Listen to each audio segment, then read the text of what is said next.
Hmm. Oh, okay. Here, before we move on, let me talk briefly about, if you don't mind, talk briefly about our eight contractors and how they relate to our long-term and short-term memory. Did we talk about that before? Yes, you have you're using a this is different. The previous page is the visual I've seen you use with it before. I've So, seen you use that visual for it, but the that page is new. I haven't seen you use that one yet. so here, that's the thing I discussed with Dr. William. Yeah, this is here. And yeah, so you're so familiar with that, right? So the six contacts are like customer service. I share with him. Let me share with you the image here. Oh, right here. So the six contractors is like the customer service guy, and the seven contractors is like a customer, and the eight contractors is like the backers. It makes sense. So the customer order pick and choose the items. She would not pick everything. So the customer is like the six contractors will go out and pick the things that she like. And when she likes, she put in the basket. The basket is eight contractors. Is that logical? Yeah, that makes sense. I think that analogy follows in the sense that we kind of attach to certain things, and then those attachments create a sort of like a karmic ripple in our alaya consciousness. Yeah, so this basket uh is like here, that is storage house. We store all captains. We talk about the cloud storage, right? We store trillion information in our, not in the brain, but in our consciousness. When we move on, like we use a jump drive to plug into the other computer. Let's go back here. So in Buddhist tradition, the we don't talk about the short term and long term memory, but at least through this thing, through the environment, external environment, we receive the information through our five senses, right? It belongs to the short term and long term, right? And we don't talk. So this, according to them, the duration of the sensory memory, short term memory, and so forth. Yeah, and this one here for the long term memory. Have you heard about this one before? You have. Explicit and implicit. I'm familiar with the concepts as I'm reading them, but I don't think I've heard them. I don't have it. Yeah, it's not clearly memorized in my brain that way. Okay, so this one is the first one is semantic memory. So it's related to the facts and general knowledge, and the episodic memory is related to personal experience and so forth here. Look at the list here. Hmm. And I found this one here. This is our eight consciousness, right? For the normal people, for for the average, for all sentient beings. But this one, the Buddha nature, the ninth one, the pure consciousness is the fundamental, original, and absolutely pure consciousness, this universal and constitute the essence of our life. So this is the ninth one here, the pure one here, and the bottom one here. Mm. Hmm. You I've heard never heard the Amala referred to. what's I that? know I've never heard the Amala referred to. I know a sensei named Amala, and I didn't realize that must be what she's named after. Mm. So yeah, I like this diagram. Yeah, that's what we talk about here, right? There's a pure consciousness, a pure mind here, the Buddha nature here. Yeah. that diagram is just so, yeah, it's so understandable, right? Hmm. Okay, and wherever we go, yeah, it's so logical. Wherever we go, whichever realm we be born into, our pure consciousness, our pure nature will go with us here. Okay, all right. Let's us go back. You want to have any comment about this? What do you think? Um, mm-mm. No, I've just every time Tikang Dat addresses the eighth consciousnesses, he's never mentioned the Amala. He talks about purifying the eighth consciousness, and that's the Buddha nature. But we never discussed the ninth consciousness. Yeah, yeah, definitely. When we talk about the how to purify the eight consciousness, it become the complete and pure consciousness, and that's one here. Yeah.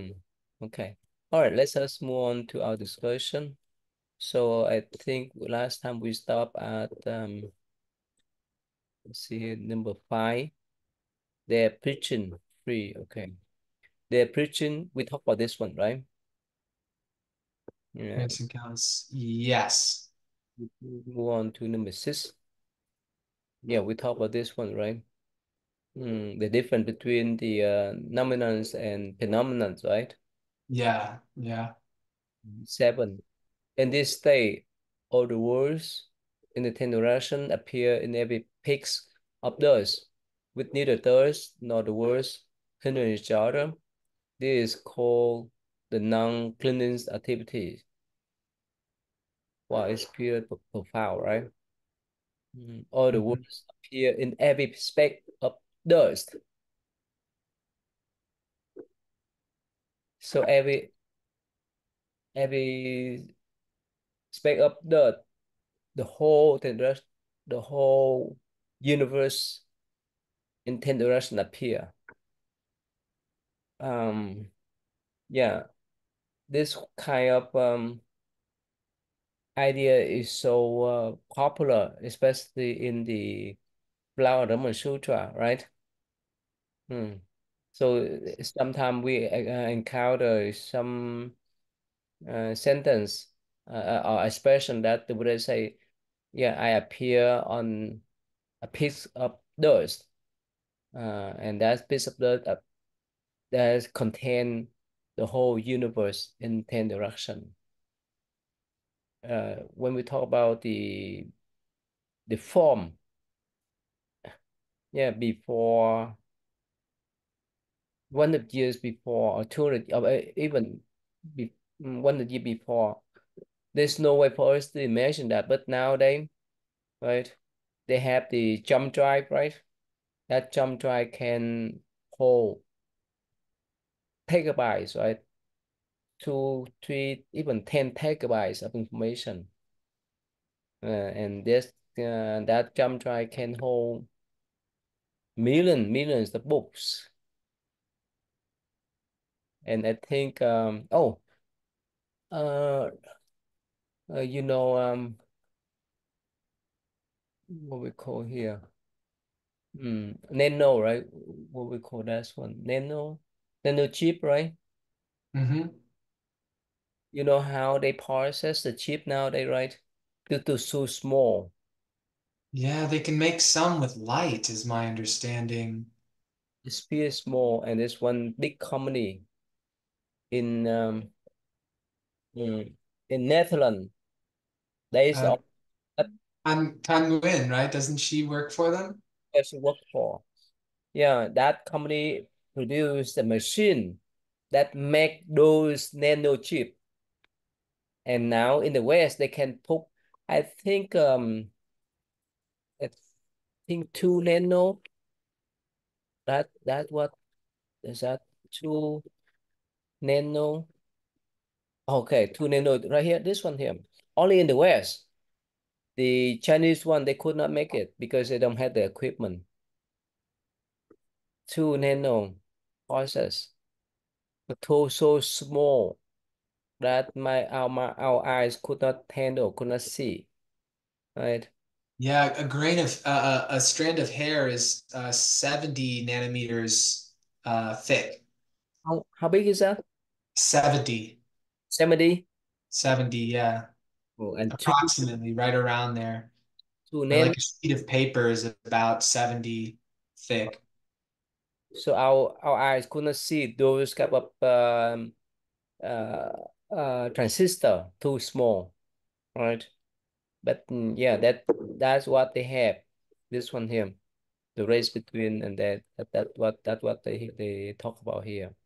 This a company in Taiwan that have this 2 nano processor, but China they cannot make it because they don't have the equipment to do, and even now they do 0.1 nano chip. Wow. Wow. Yeah, so in one processor is whole 2 nano put 50 billion transistor. They are beyond our human imagination. But it's related to here, right? And every speck of dust, probably one dust, maybe if we can see with our flash eye, right? Like you say that hair, right? Maybe about you say 70 nano, right? Hmm. And yeah, nowadays so that's why it's so feasible with the science um with neither does nor words hindering each other because they're so small, right? They can blend together, right? Hmm. Oh wow. Yeah, without yeah, I think without this kind of information there's no way for us to believe in that, right? There's no way. Yeah, no way. So Yeah. Yeah. That's zero. wild. Probably in the future they may have the small more. Yeah. Oh, by 2040, 0.1 nanometer. Uh, yeah, it's so yeah, it's so wonderful. Anyway, Wow. Yeah, we live in a wild time. yeah, I think I don't know how many scientists come across this kind of sentence in Buddhist textbook like this, right? Probably Hmm. they may not come across, right? So I think like you theoretical physicists, Einstein got it. Like when he could see that Buddhism was the best system there was the best system of teachings that most closely is aligned with his understanding of physics. I think any particle physicist could see this because it's just like as they go in, there's just more and more to discover, even down in these like teeny itsy bitsy witsy things. There's like more story. The story doesn't stop. The story just gets more and more like weird as we go further down. uh, but even let me type here. Even let's see here. What's the smallest measurement? The smallest measurement nowadays is just uh, of length. The smallest, okay, Planck's length. Yeah, quantum. Atom is called Planck's, right? Length. Yeah. Okay, is that the smallest one? Yeah, it's like an unimaginably small amount. Like I think a proton is already it's so hard to imagine. When they show the like relative things, like if this was a, you know, if this was a proton, then this would be an electron. Like I think that kind of helps understand it a little bit, but it's so teeny. Mm-hmm. Yeah, not a millimeter. No, it's smaller than. Yeah, this is. But Oh, 1.6 times 10 up 35 millimeter, 30 meter. It's so tiny that our eyes cannot see. There's no way. yeah, not even close. Yeah, not Yes. even close. Yeah, in the past, yeah, if we live 100 years ago, there's no way for us to understand this, right? No way.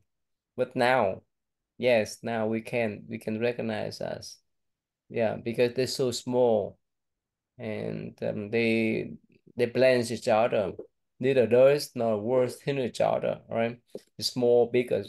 So one more time, it's like if they go down to 0.1, right? If they go down to this chip, right? You go 0.1 nanometer.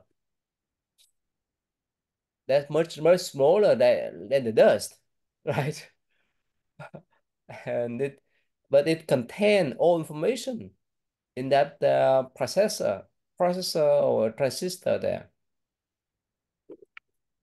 That's just that unbelievable. That's Yeah. beyond, that beyond human thinking. Yeah, please. Yeah. Yeah. All manifestations are but the highest perfection, paramita leading to the other shore of Bodhi. This is exalting activity. Yeah, so this is something that I also think perplexes folks, especially the first time we hear it. Um, because like when you before we started, you brought up the nine consciousnesses, and everything is a manifestation of um, this pure nature, right? Mm. We call it the Buddha nature. And then because of our upside down thinking, we don't experience it as the pure nature, but we relate to this confused thinking where, we label things and we judge things, and then we relate to our labels and our judgments. And we actually are not, we're attached to phenomena. I'm attached to phenomena, but I'm not grasping the nomina. Like I'm not seeing the essential nature. So the state where we no longer cling to these judgments and attachments to phenomena, but we're seeing all phenomena as merely outgrowths or expressions or manifestations of this pure nature. Well, then all phenomena abide by the laws of that Buddha nature. And so then all phenomena are the Buddha Dharma. And like they are, if they're seen clearly, they are the highest perfection. The only thing that gets in our way from seeing it is the thinking and the attachment to self and phenomena and all these things.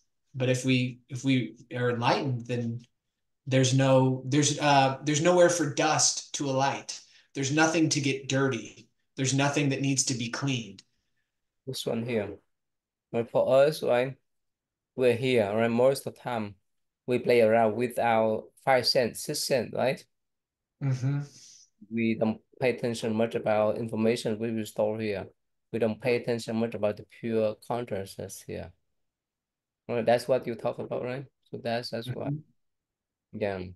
And that all well that all phenomena like could say a visual experience. Well, that's we could make a distinction and say, okay, there's something that's being seen, there's something that's seeing, there's consciousness that's there, but those are distinctions which we set up with our discursive mind, and we use them, I think, to help, like, to get out of the suffering.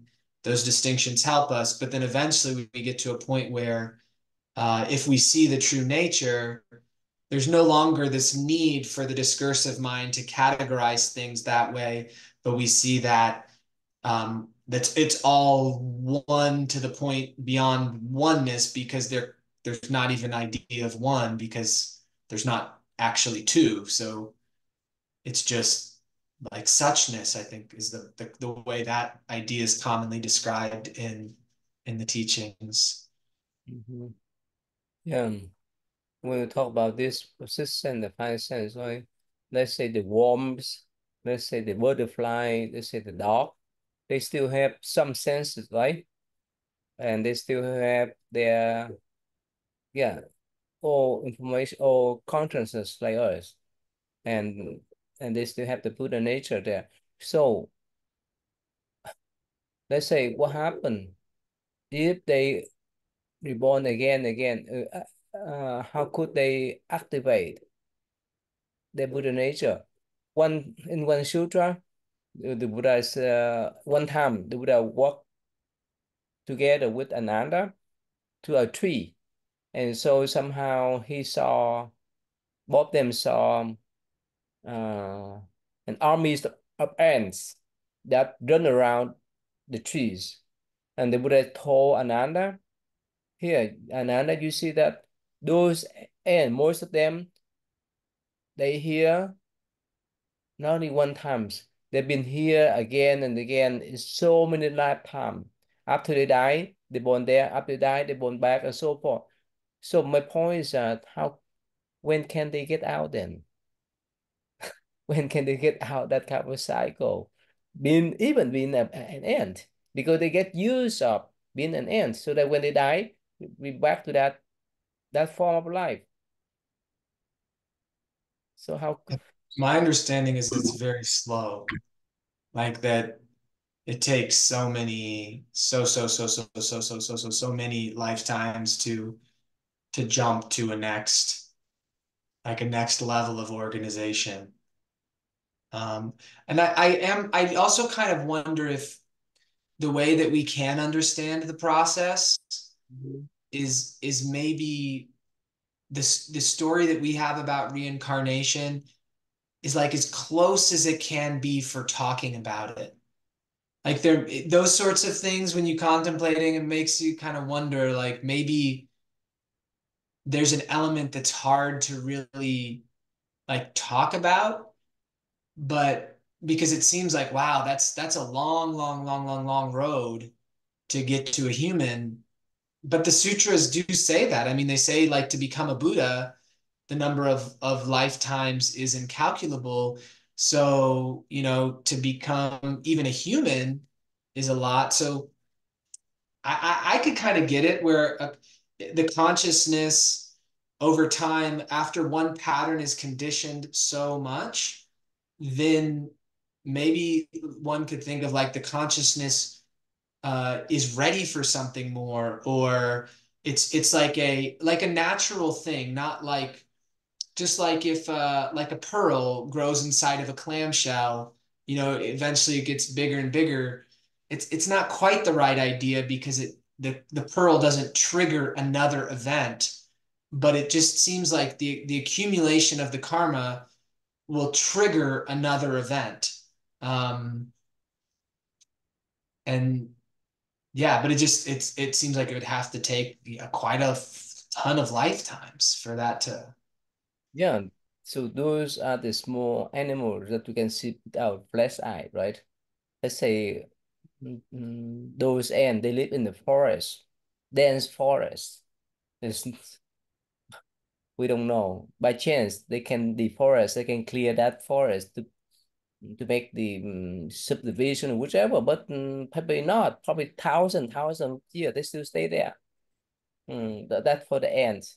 Of course, when we talk about this, the other one like the dog, the cat, they close with human, right? The pet, they close with human, so they accumulate, I think, some human personality and characteristics, so they may have more chance to become human, right? The closer they are to human. Yeah. Oh yeah, totally.